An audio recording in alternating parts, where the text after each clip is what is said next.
Dari Dinas Arpus tanya terkait bagaimana kalau ada di OPD Arpus itu ada kualifikasi pendidikan melamar di OPD yang lain. Bisa Mbak, selama tadi pengalamannya itu sama dikerjakan yang di Arpus dengan jabatan yang dia lamar nanti di OPD lain. Itu yang pertama. Yang kedua, ijazahnya yang dipersyaratkan sesuai enggak? Misalnya yang dipersyaratkan contoh S1, contoh ya ini ya, S1 ekonomi misalnya.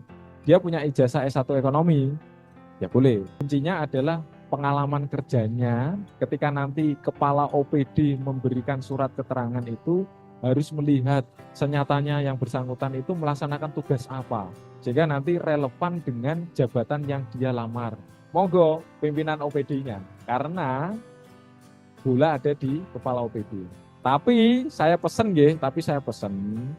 karena seleksi administrasi itu adalah kebenaran yang ada di surat keterangan itu, ya, sebisa mungkin, mohon maaf ini, kepala OPD ya harus menerangkan, karena yang bertanggung jawab ya kepala OPD tadi. Dari Dinas Kesehatan, non ASN minimal 2 tahun, apakah termasuk yang wiyata yang ada di puskesmas? Karena tadi kan hanya BLUD saja ya Pak ya yang disebutkan, karena mengingat di puskesmas itu tidak hanya tenaga BLUD saja yang di sana, ada tenaga wiyata, tenaga penunjang pelayanan, dan tenaga magang. Kemudian menyambung dari Arpusda, semua non-ASN wajib mendaftar agar bisa masuk untuk diparah waktu. Jikalau tidak ada formasi, bagaimana solusinya? Kemudian jika tidak ada formasi dia sekarang S1 Pak, kemudian dia mencari-cari formasinya S1 tidak ada, apakah diperbolehkan mencari formasi di SMA Pak? Catatannya tadi yang perlu digarisbawahi, yang terpenting adalah mereka punya pengalaman minimal 2 tahun. Karena yang dibuka untuk P3K kesehatan kemarin itu dicermati lagi. Kalau yang dibuka itu JF ya nggak bisa dilamar untuk jabatan pelaksana. Tapi kalau puskesmasnya membuka jabatan pelaksana ya bisa dilamar oleh jabatan pelaksana. Wiyatanya terdata nakes, tapi mau daftar non nakes. Ya sekarang melihatnya pengalaman kerja sama kualifikasi pendidikan yang jabatan yang mau dilamar, yang dipersyaratkan apa saja, nanti dilihat. Bagaimana kalau tidak ada formasi? Itu sama dengan nanti saya jawab kalau misalnya kualifikasi pendidikannya nggak ada misalnya. Pelamar bisa mendowngrade downgrade ijazahnya misalnya. Tapi itu pilihan dari teman-teman non ASN. Kalau hanya sekedar orientasinya nanti menjadi P3K, ya silakan. Tapi yang terpenting saya garis bawahi bahwa ketika melamar menggunakan ijazah SD atau SMP dengan SMA, diploma ataupun sarjana, tentu haknya berbeda terkait dengan penggajian.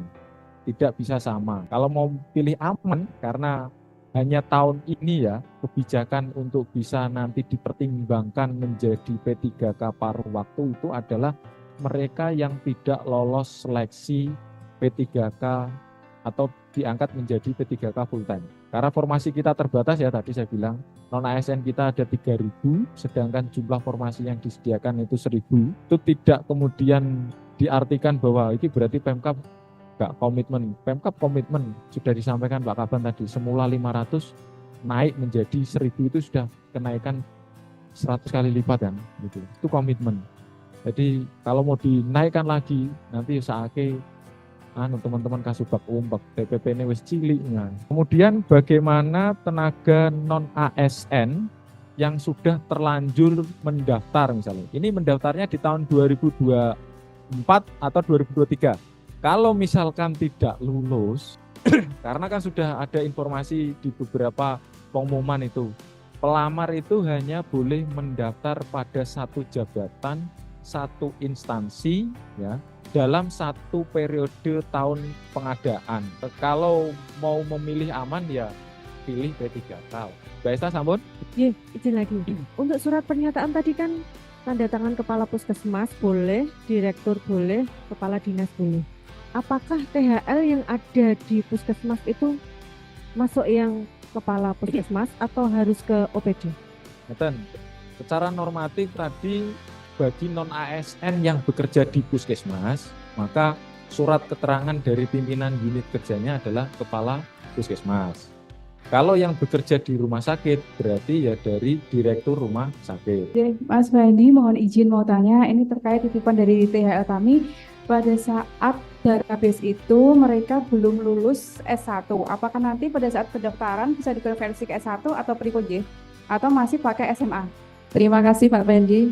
Gini, untuk kategori non ASN itu apakah harus yang dibayar sama APBD? APBN apa termasuk kategori non ASN? Soalnya di tempat kami itu ada yang masuk di database provinsi, cuman tidak masuk di database kabupaten gitu. Nanti apakah itu bisa mendaftar yang termasuk persyaratan minimal 2 tahun tadi? Terima kasih.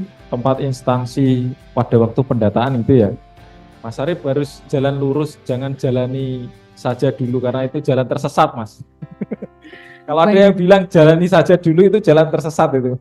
Orang pasti itu mesti ya.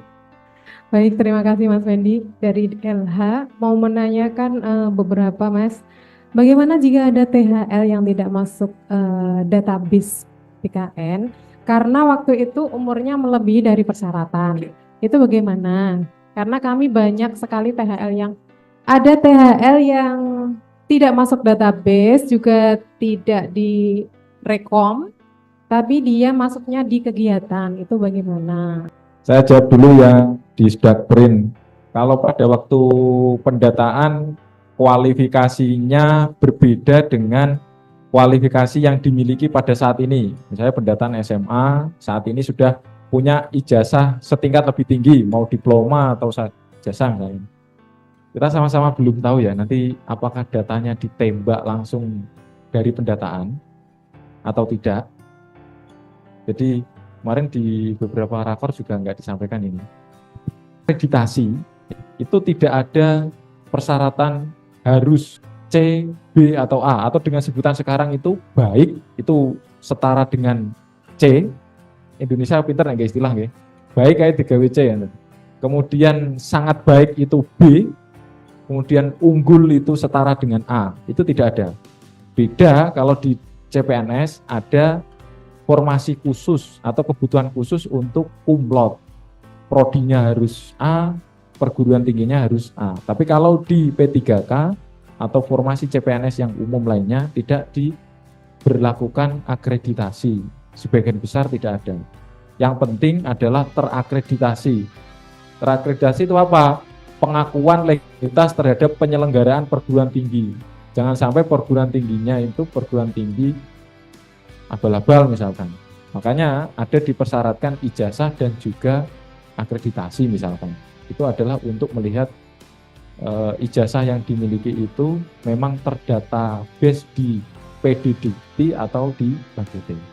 Aturan mainnya tahu dulu ya. Tadi kan saya sampaikan ada beberapa pertanyaan yang mungkin saya tidak berani jawab pasti.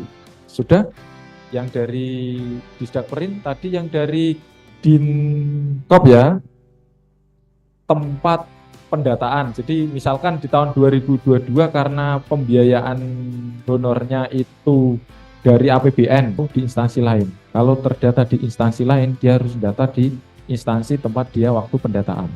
Karena kan ada beberapa misalkan kayak dana loan misalnya pertanian ya. Iya betul. Itu kan pembiayaannya dari pusat, kemudian terdata di pusat seperti itu. Nonton nggih. Di mana dia terdata BIS kalau mengacu tadi database BKN atau aktif aktif bekerja di instansi di mana dia bekerja. Tadi catatan terakhir kriteria yang ketiga. Kalau dia ke database BKN itu yang mengikuti di mana dia terdata di instansinya. Kalau provinsi ya daftarnya di provinsi.